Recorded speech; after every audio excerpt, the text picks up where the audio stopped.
Ay, Chichi. Hey, ¿qué tal, chicos? Soy yo otra vez, pero esta vez yo voy a hablar de verbos irregulares en el futuro. Esta es nuestra segunda parte de el futuro. Ok, so vamos a hablar sobre some verbs. We're going to cover some verbs that are irregular in the future tense. And that's what we are going to talk about in this part 2 of the video. So what are we going to cover in this part? Again, we're going to refresh our memory on when do we use the future tense. Sorry. We are also going to talk about how to form the future tense with those verbs that are irregular. We are going to see some examples with the irregular verbs in the future.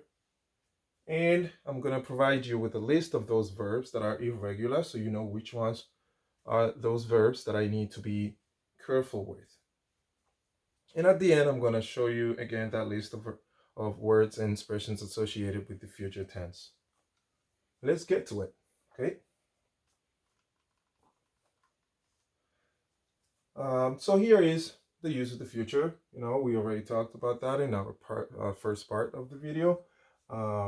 We use it to talk about future plans, right? Future plans, future goals, to express actions that will take place in the future without any specifications, and to express probability, okay? Mostly using questions. How do I form the future tense with those verbs that are not regular? Well, it's very easy too. All we need to take care of here is a new stem that we need before we go ahead and add the new ending, the new future ending that we already saw in the first part of the video. Okay, which are right here. Okay, so before we use these endings, we need to take care of a stem for those irregular verbs. For example, here I have the verb hacer, to do. And here I have the new stem that I have to use to form the future tense when I'm going to use the verb hacer. So every time I use the verb hacer in the future tense, I have to change the stem of the verb to this new stem before I add the new future endings, as you can see here. Okay, for example, yo haré, I will do, tú harás, you will do, él, ella, usted hará, he, she, or you formal hará, will do, nosotros o nosotras haremos, we will do, ustedes, ellos or ellas harán, they will do. Okay, so one of the most important things to keep in mind here with these irregular verbs is that we are not adding the new future endings to the infinitive form of the verb. We cannot add it to the end of the infinitive form here. That will be incorrect. So we first need to take care of this stem, which is right here for the verb hacer. And then I'm going to add the new future ending according to the subject. Okay, so let's see some examples. So that way you can see how it looks like. Yo haré la tarea el próximo fin de semana. I will do the homework next weekend. Something you probably say. But look over here. This is my stem. This is my ending. My new ending. That is the one that makes the future tense. Okay. Mi amigo y yo podremos practicar el próximo fin de semana. My friend and I will be able to practice next month. Anabel vendrá para mi cumpleaños mañana. Annabelle will come to my birthday party tomorrow. Rosa y Julissa saldrán de la piscina luego. Rosa y Julissa will come out or will leave the pool later. ¿Tú vendrás de Nueva York el verano que viene?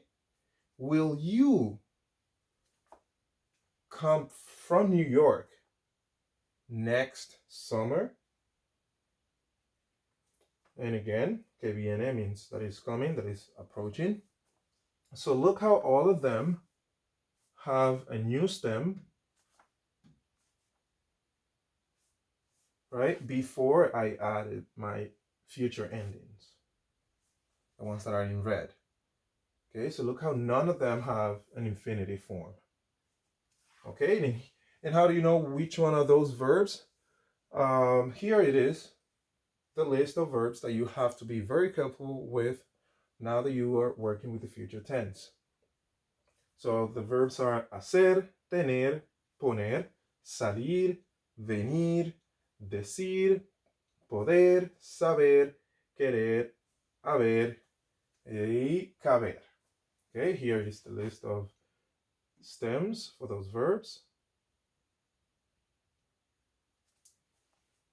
And here is how they look if you use the yo form, the first subject. Right, yo haré, you see. And here is the meaning of them. You can pause the video and write those verbs down along with their new stem. And again, here is the list of those words and phrases associated with the future tense.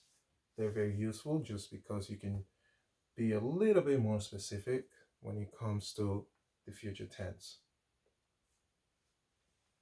And for questions, again, write your comment down below, questions, anything you may want to know, and I will get back to you. Okay?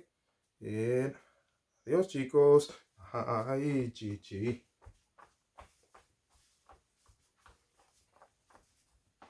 Adiós, hasta luego.